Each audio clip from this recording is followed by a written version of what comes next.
It's that time of the week. We call it Around the, The Movie Movie Block Block with The Rock. And a Netflix movie today. Yes. Set it up. Here he is, Rocco Pasafume.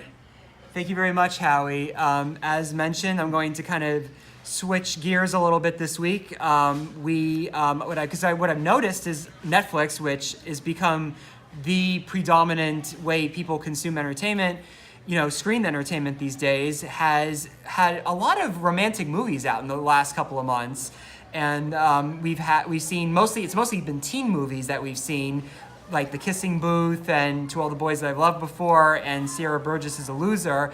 The one that I will review is one that's a bit more for a more broader audience. This one is called Set It Up. It is directed by Claire Scanlon, and it stars Zoe Deutsch, Glenn Powell, Taye Diggs, and Lucy Liu. It takes place in Manhattan. It deals with two overworked assistants, Harper Moore, played by Deutsch, and Charlie Young, played by Powell, who tried to set up their respective bosses, Kirsten Stevens, played by Liu, and Rick Otis, played by Diggs, on dates. What is interesting about this particular movie is that if the plot is a little familiar to you, it does reminisce very heavily of The Devil Wears Prada, which is considered one of the last really particularly popular romantic comedies of the last couple of years. It's very interesting that we have romantic comedies, one of the most beloved and oldest genres in Hollywood cinema, now on something that is, on a video on demand service. And, true to form, they managed to, harken back to those great romantic comedies of yesterday, like When Harry Met Sally and all that. And it does the job very effectively.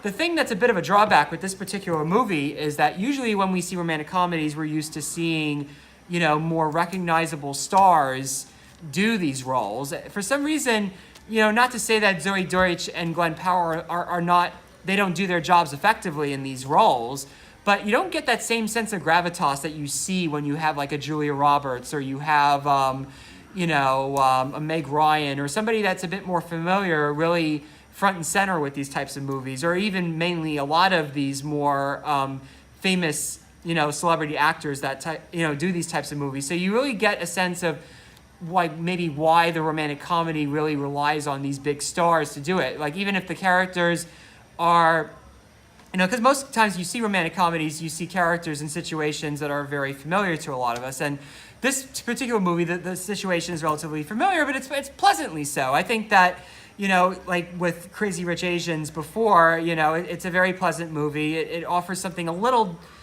different than, movies that we've seen, like particularly the comedies we've seen in the last couple of years, like comedies that are a bit more crude and a little bit more envelope pushing. While this is a bit more envelope pushing, there's a more pleasantness to this particular story, and I feel like this does a good job of hearkening back to, the romantic comedies that we've enjoyed in the past, the ones that, are kind of the more time-honored types. And I think it helps particularly that you have, the casting, that it works, not just, the young 20-something cast of Zoe Deutsch and Glenn Powell, but the older middle-aged actors, Taye Diggs and Lucy Liu, who had been fairly popular in Hollywood back in the 90s.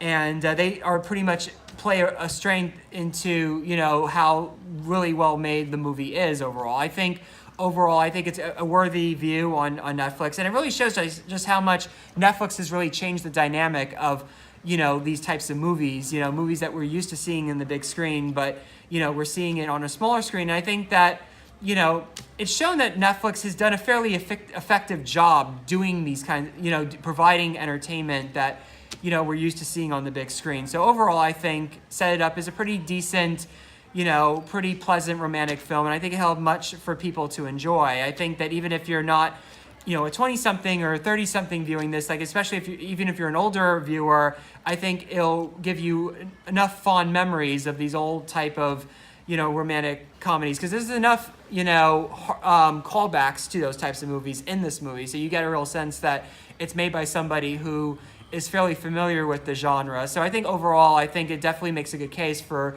why Netflix could be a good home now and in the future for these types of movies. So overall, I give Set It Up 3 out of 5 stars. So thank you.